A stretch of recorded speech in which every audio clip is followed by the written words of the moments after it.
Welcome, Sagittarius. This is Regina of Pacific Tarot, getting ready to do your February full moon reading in Leo on the 5th of February.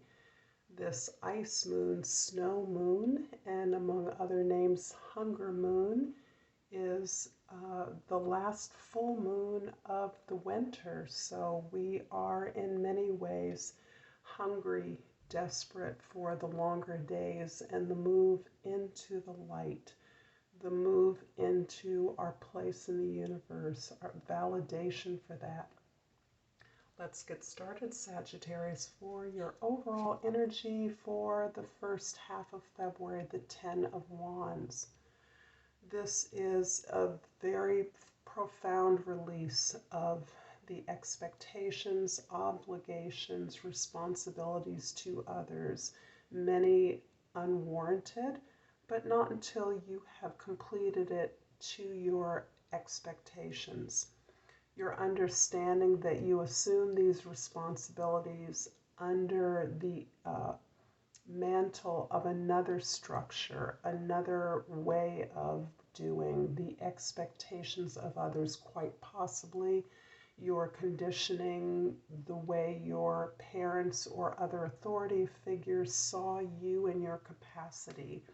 You are in the process of releasing those expectations, and this is not a one-off and easy transition to make. This is a life-shifting transition that you are making. A change, as signaled by the 10 of Wands, is critical to your recognition that there is another way, another experience of being where you are shifting the expectation of your potential, of who you are and what you can do on the basis of your needs, your alignment, your understanding that your fulfillment, your satisfaction, your alignment with your goals and expectations is based on who you are.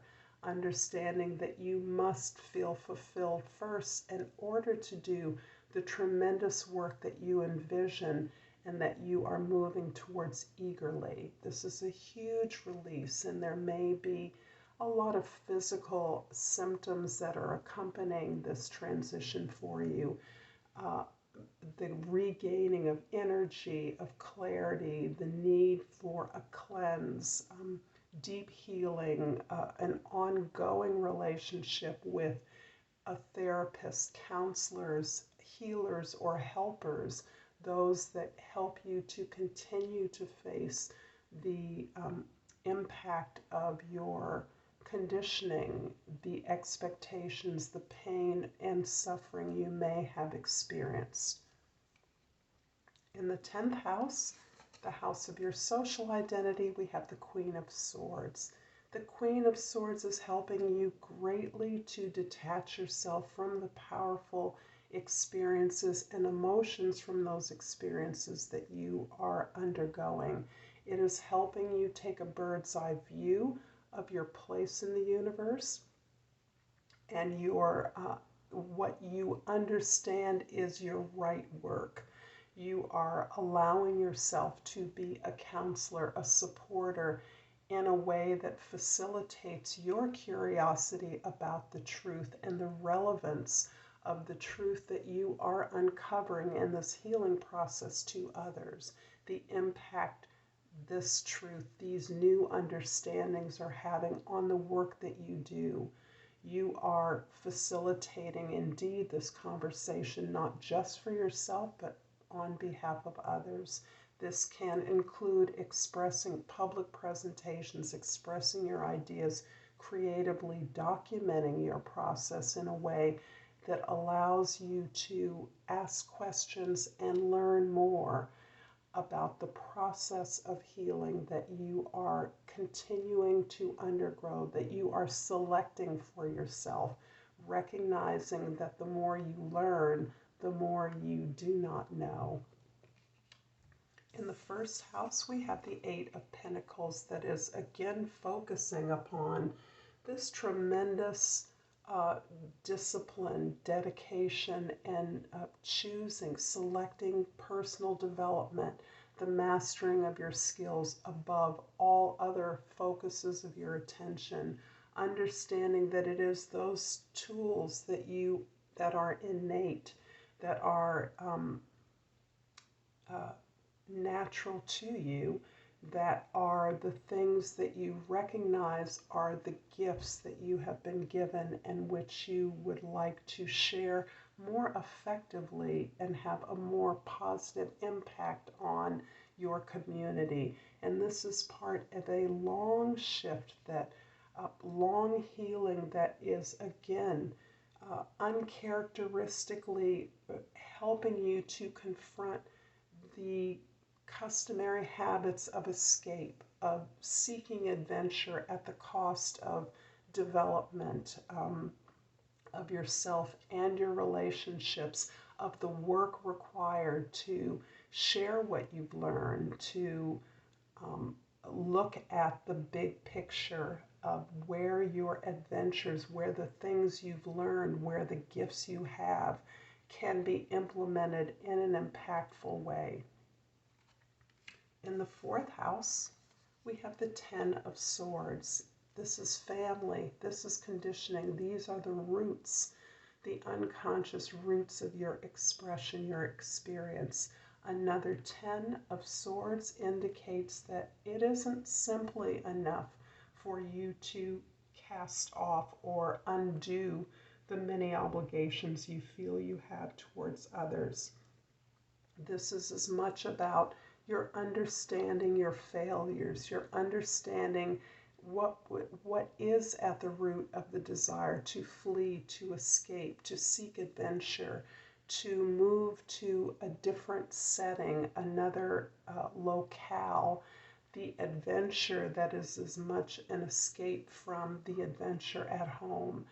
Really looking at the choices you've made in that regard is helping you to heal that desire to escape, but rather recognizing that all of those lessons, all those adventures, all of those travels, those wanderings through the world joyously were indeed to help you to learn the many lessons that you now are signaling that you can contribute to the world. You are now in a position to give the benefits of your adventures, your wanderings, your musings, your travels, to creating a change that again shifts the focus from what others want or need to recognizing that your need for a contribution,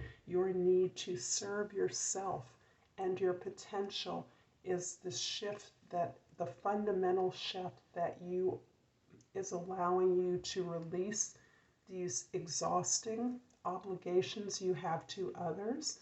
And this naturally can be as much about family and family of origin as it is about the work you do and the way you are seen in the world. In the seventh house, we have the Nine of Pentacles.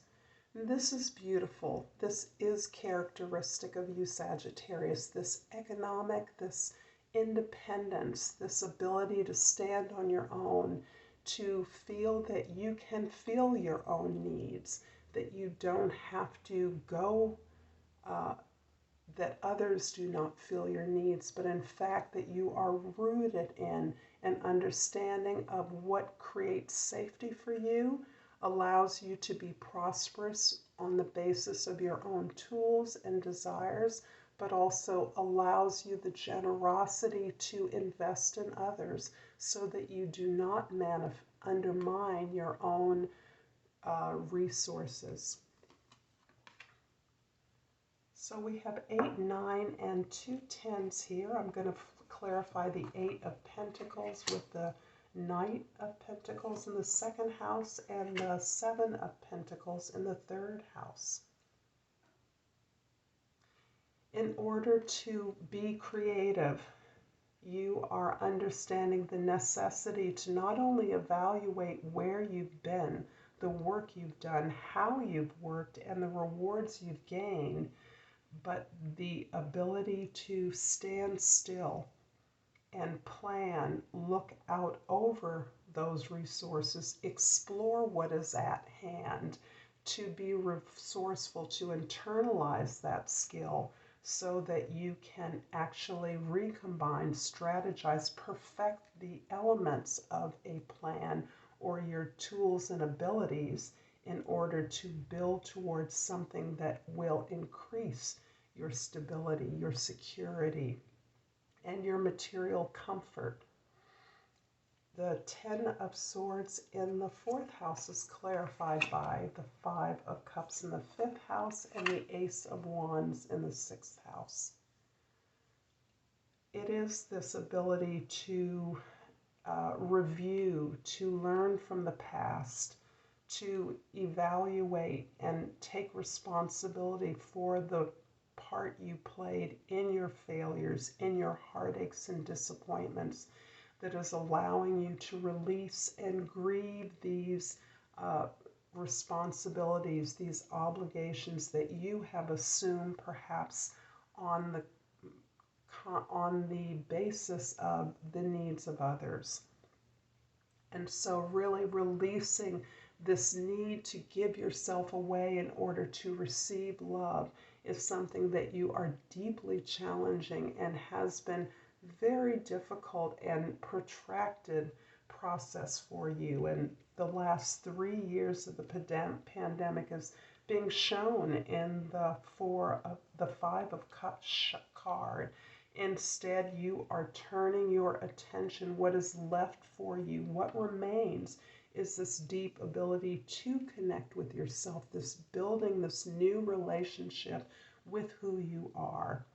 And this relationship has been the compulsive attention of yours over this time of global healing, the pandemic, and a crisis that we're experiencing. So you looking at the way you have given yourself away, and what remains is your capacity. What not only remains, but is the basis for your growth and success is this connection to yourself, this deep and abiding love that you are gaining for who you truly are, with all of the complexities and range of experiences and emotions that brings, understanding the richness of that and the necessity for the precise lessons that you have endured. This is leading you to a new understanding and desire to grow and work in the context of your community, working, collaborating with others, is you now see the key to not only developing yourself further, utilizing your tremendous work ethic, your discipline, your hard work, your attention to detail, but also to having growing and expanding and seeing that for your peers, your collaborators, your community. The 9 of Pentacles in the 7th house is clarified by the Ace of Pentacles in the 8th house and the Queen of Pentacles in the 9th house. So this is definitely about receiving the fruits of your efforts at the same time that you are recognizing the receipt of the many, the efforts, the fruits of your labor. Your efforts is also contributing to new opportunities that are coming to you.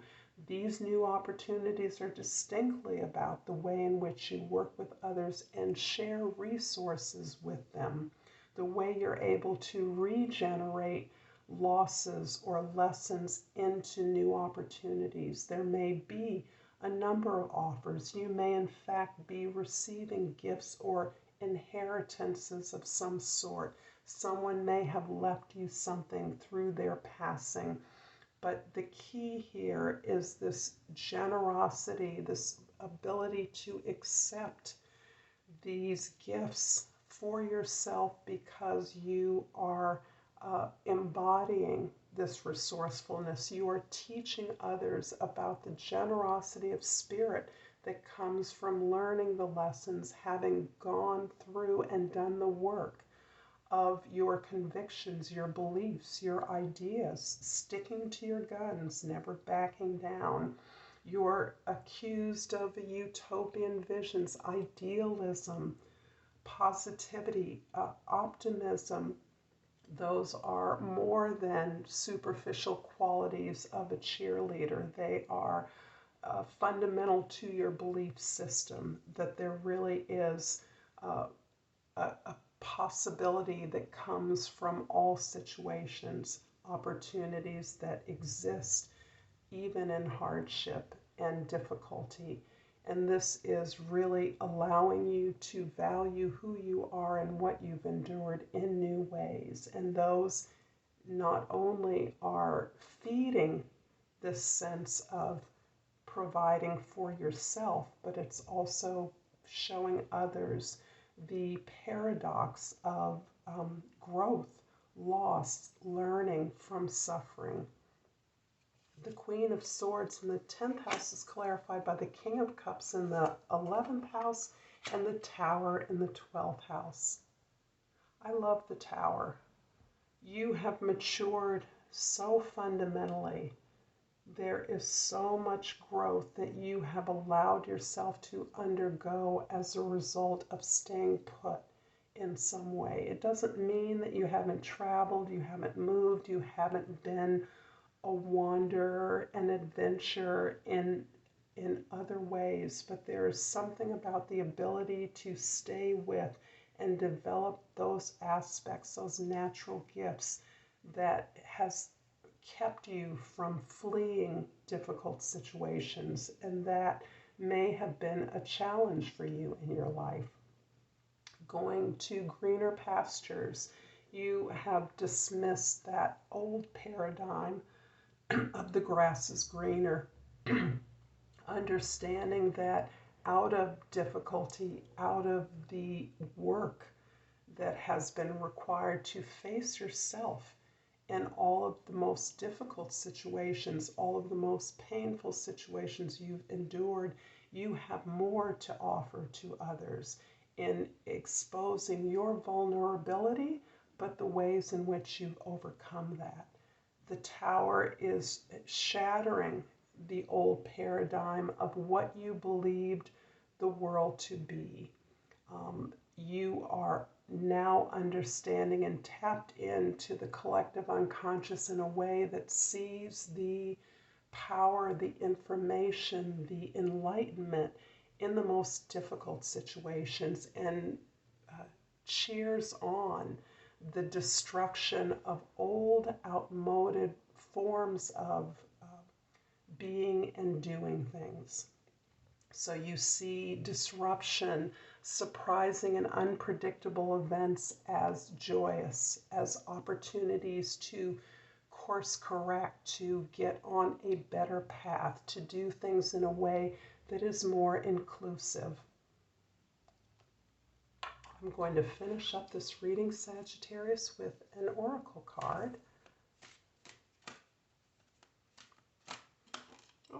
And we have surrender. I can release my need to control. I hope this has been helpful to you, Sagittarius. I look forward to seeing you again. If this reading has been helpful, please like and subscribe. Until next time, Namaste.